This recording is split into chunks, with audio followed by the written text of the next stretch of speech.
అందరికీ నమస్కారం అండి. ఈరోజు మనం చేయబోతున్నాం special sweet double ka meetha. 5 bread ముక్కలను తీసుకొని అంచులు తీసేసి కట్ చేసుకొని పక్కన పెట్టుకోవాలి. కడాయిలో నూనె వేడి చేసుకొని ఈ బ్రెడ్ ముక్కలు వేసి లో ఫ్లేమ్లో గోల్డెన్ బ్రౌన్ కలర్ వచ్చే వరకు వేయించి తీసేయాలి. ఒక బౌల్ తీసుకొని దాంట్లో సగం కప్పు చక్కెర వేసుకోవాలి.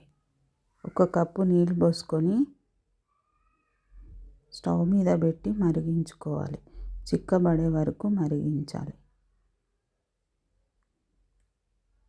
చిక్కగా అయిన తర్వాత ఈ బ్రెడ్ ముక్కలు అందులో వేసి కలుపుకోవాలి.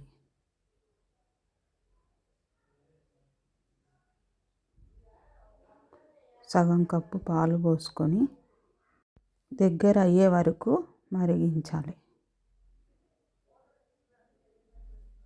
దగ్గర అయిన తర్వాత 50 గ్రామ్స్ కోవా వేసుకోవాలి.